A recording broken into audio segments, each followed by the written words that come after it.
Hi Aries, welcome to your 18 reading. I'm Shay. There will be another reading that will pop up at the end of this video done by Casey. She has that second perspective that we discuss here on the channel. Just want to say thank you very quickly to all of you, whether you're just finding us for the first time or you're returning.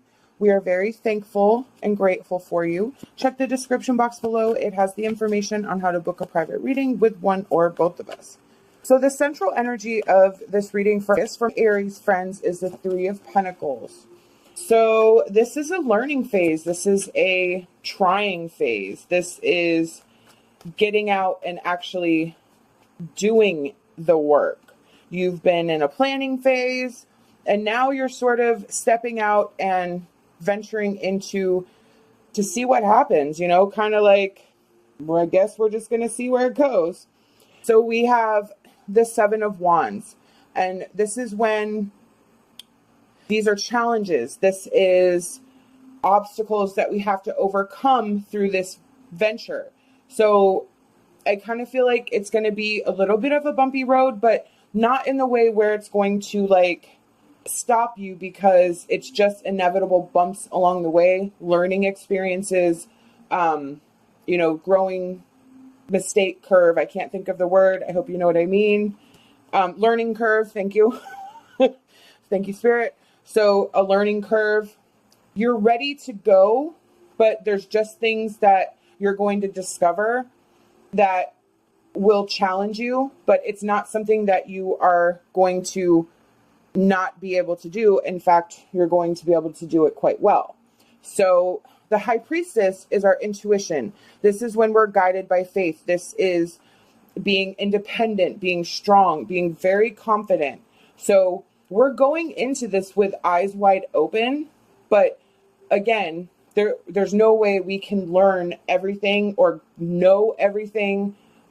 We're at the moment we start. There are going to be things that are going to come up, but the High Priestess is, follow your intuition, listen to your gut, help your intuition and gut guide you through those problems and those issues.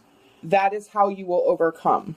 And then amazing, you are able to integrate that into your life, because it is something that you will be able to understand. It is something that you will be able to put into practice, and it will help. It will bring you closer to your success. It will aid you on your journey. We have the Ten of Swords reversed. This is, and the King of Wands. So with the Ten of Swords reversed, it's like you're going to achieve success. That much is absolutely clear. With that King of Wands, that is ultimate success. You will achieve your goal. This is all incredibly positive and strong.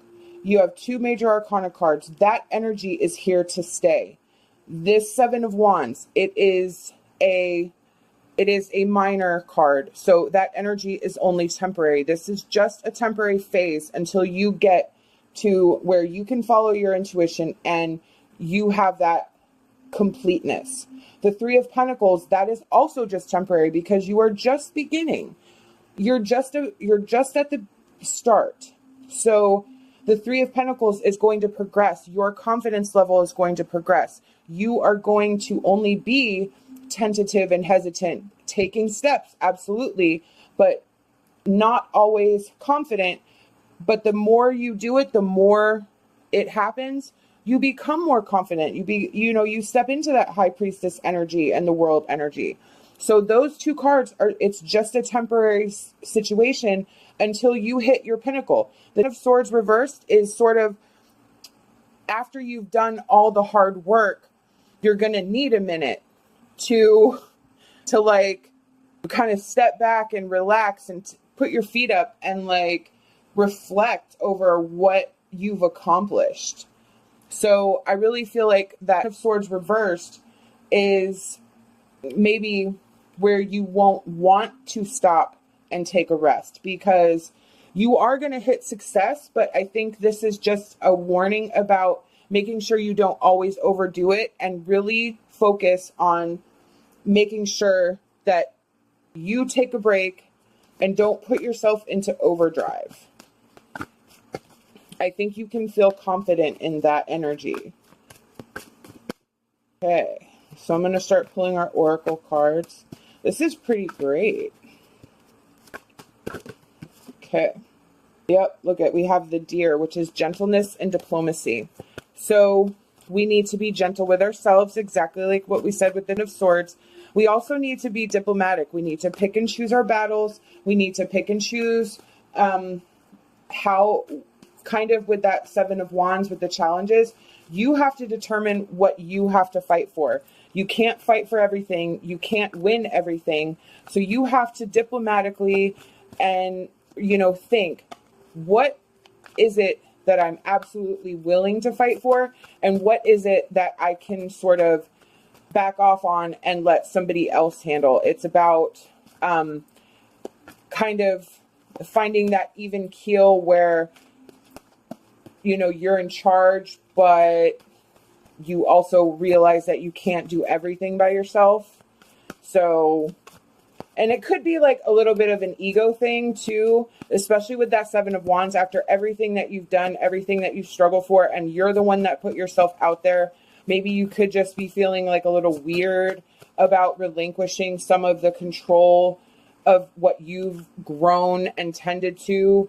But, that will give you a break. If you lighten your load, that will give you a break. And that could be the Ten of Swords as well, where you'd be resisting that. You'd be resisting handing off some of the things that you've worked for. And, oh, wow, look, we have the wounded human ego. As I'm talking about it, I'm drawing the cards. I'm not even, yes, exactly. So you could just be like, protective. It's okay to feel protective of what you have and what you've nurtured and what you've grown. But it does come to a point where if you want to keep going and making this the King of Wands, that sustainable long-term energy, the long-term situation, you're going to need some help.